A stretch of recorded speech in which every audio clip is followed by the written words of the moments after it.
foi, je vais me coucher.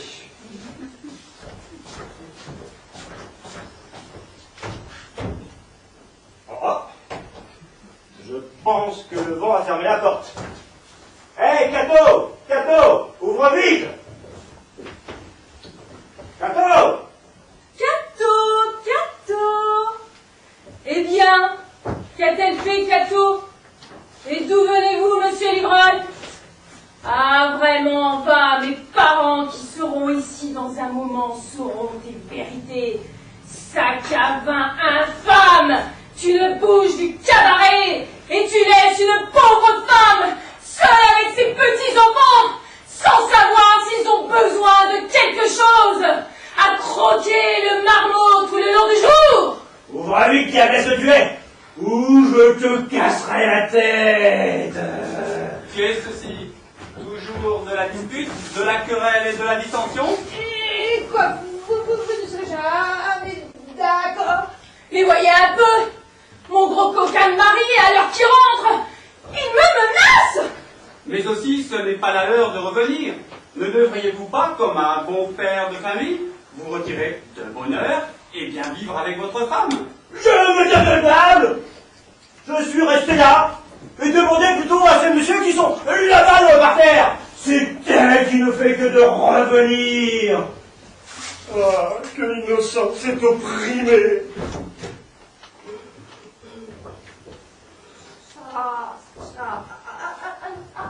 Attendez-vous. Pardon. Moi? Pardon? J'aimerais mieux que le diable t'emporter.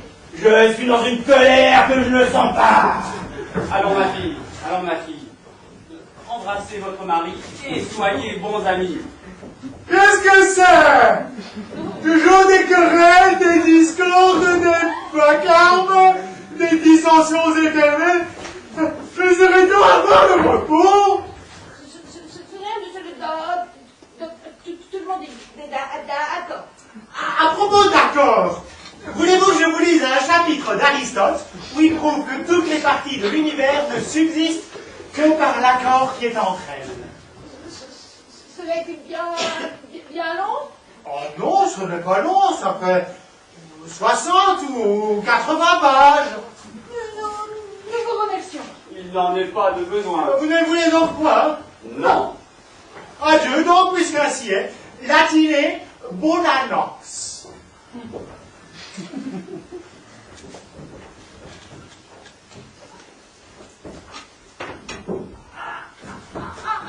Allons, nous en souper. Nous autres.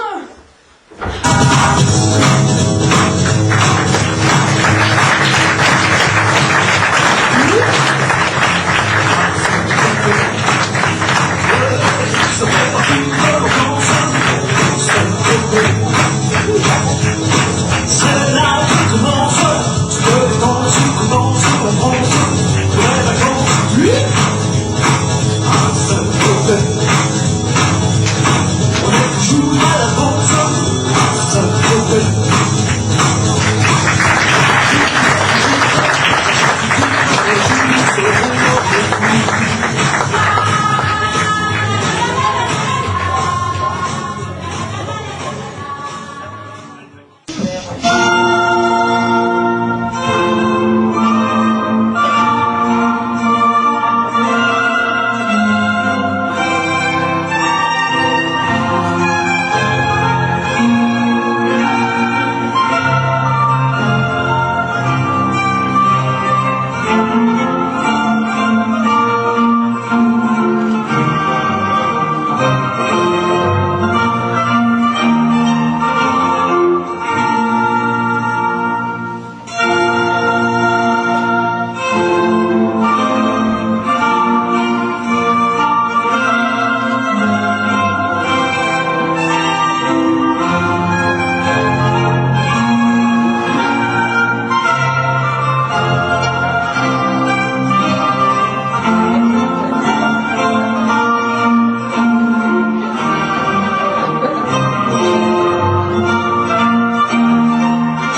votre présence.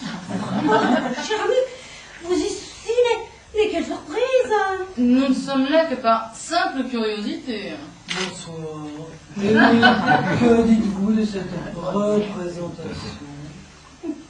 Cette représentation, comme vous dites, absolument grotesque. Et ennuyeuse, ma chère. Toute cette histoire qui sort de je ne sais où, c'est d'un irréel. Je dois vous faire une confidence. Je ne vois pas pourquoi tous ces gens rient de ces stupidités. Cet illustre théâtre ne s'adresse qu'à un public qui ne l'est pas. Culturellement parlant, c'est indigne de notre rang. Cette manière de montrer un bon bourgeois, à la fois trompé par son épouse et se révélant avoir un penchant pour la dite bouteille, quelle horreur, je ne vous raconte pas. Vous avez raison, cher ami.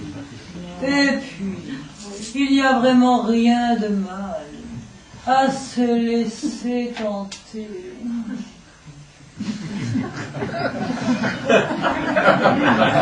Par une bonne vodka.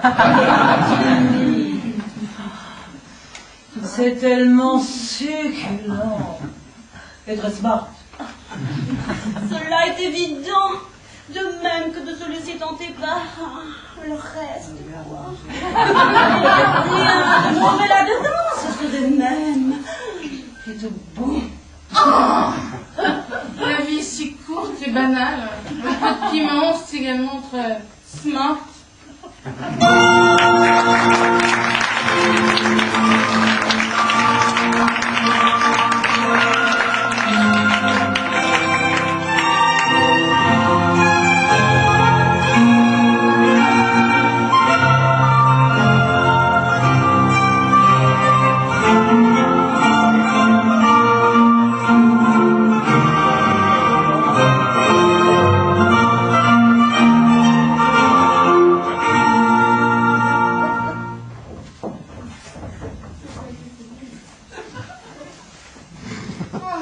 Ce don Pérignon, mes moustilles, je ne m'en lasserai jamais, je ne vous raconte pas. Il n'en a pas besoin, très cher. On dit que seul un champagne de cette qualité tonifie la peau. Le masque au concombre de Marie-Odile est tout aussi recommandable. Mais qui est donc cette Marie-Odile? L'esthéticienne du Negresco, voyons. Et oui, Marie-Odile, tout dans les fruits et légumes, côté nature, retour aux sources. Je ne vous raconte pas. Non! Oh oui, et sexy comme Joséphine, avec ses bananes.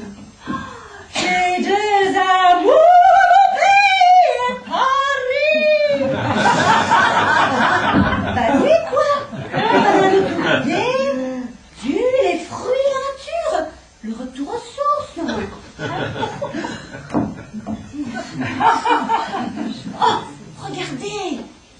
Le public est en place et l'on entend bouger derrière le rideau. Et la suite du spectacle, vous en avez quelque idée? La deuxième farce de Jean Bart, le médecin volant. V'là autre chose. Et pourquoi pas l'avocat corrompu? Alors là, je ne vous raconte pas. Silence!